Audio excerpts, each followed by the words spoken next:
देश की आर्थिक ताकत में दिनों दिन इजाफा हो रहा है।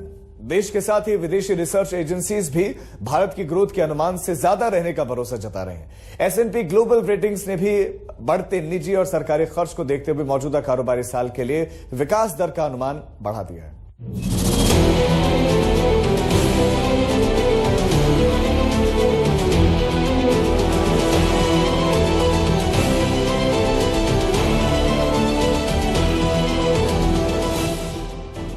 भारत की अर्थव्यवस्था की तेज रफ्तार लगातार जारी है।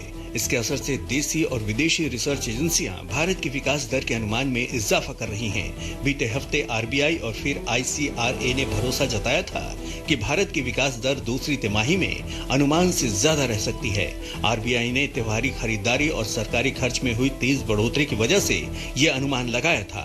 अब एस&पी ग्लोबल रेटिंग्स ने 2023-24 के लिए भारत के जीडीपी ग्रोथ अनुमान में बढ़ोतरी कर दी है। अपने ताजा अनुमान में एस&पी ग्लोबल रेटिंग्स ने विकास दर अनुमान को बढ़ाकर 6.4% कर दिया है।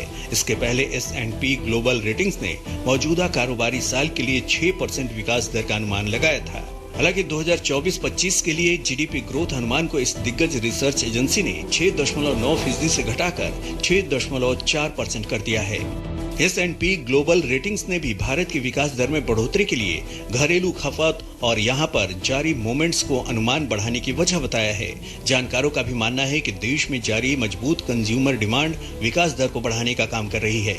खासकर जिस तरह से घर, गाड़ियां और गैजेट्स बिक रहे हैं, उसे देखते हुए माना जा सकता है कि भारतीय ग्राहकों का इकोनॉमी पर भरोसा बरकरार है।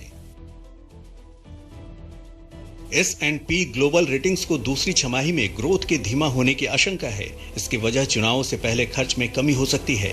यही वजह है कि उसने अपना जीडीपी अनुमान अगले साल के लिए घटाया है। लेकिन ऑल टाइम बिक्री के लिए रिकॉर्ड बना रहे ऑटोमोबाइल्स और रियल एस्टेट सेक्टर के लिए एस&पी ग्लोबल रेटिंग्स की रिपोर्ट में गुड न्यूज भी आई है। रिसर्च एजेंसी के मुताबिक भारत में मार्च 2024 तक ब्याज दरों में 0.1% की कटौती हो सकती है। इसके पहले मॉर्गन स्टैनली ने कहा था कि भारत अगले साल जून तक एशियाई देशों में ब्याज दरों में कटौती करने वाली पहली अर्थव्यवस्था बन सकता है। वैसे तो कटौती का ये आंकड़ा काफी कम नजर आ सकता है, लेकिन जानकारों का मानना है कि सेंटिमेंट्स को सुधारने में ये मामूली कटौती भी बड़ा कमाल कर सकती है। माहौल बन चुका है, जबकि ऐसे मॉर्गन एंड स्टैनली का भी कहना है कि देयर में भी 0.1% का जो फर्क है वो कहीं कस्टमर्स को बेनिफिट हो जाएगा। इसमें जो लेंडिंग इंडस्ट्री में जो लोग हैं, जो बैंक्स, एनबीएफसीज, फिनटेक इंडस्ट्री है, ये जो स्पेसिफाइड रेट्स है, रेपो रेट्स क्योंकि कम होने के चांसेस है, तो इसमें कस्टमर्स को एक बेनिफिट हो जाएगा। तो ये जो बेनिफिट है करीब जून 2024 के आसपास आने की संभावना है। इसके साथ ही एक बार अगर कटौती हो जाती है तो फिर आगे भी ये सिलसिला जारी रह सकता है, जो बढ़ोतरी के डर को खत्म करके ग्राहकों को खरीदारी के लिए प्रोत्साहित करेगा। एस&पी ग्लोबल रेटिंग्स ने भारत के साथ ही इंडोनेशिया, मलेशिया, फिलीपींस में भी अच्छी ग्रोथ का अनुमान जताया है। इन देशों में भी ठोस घरेलू मांग की वजह से मजबूत ग्रोथ का अनुमान लगाया गया है।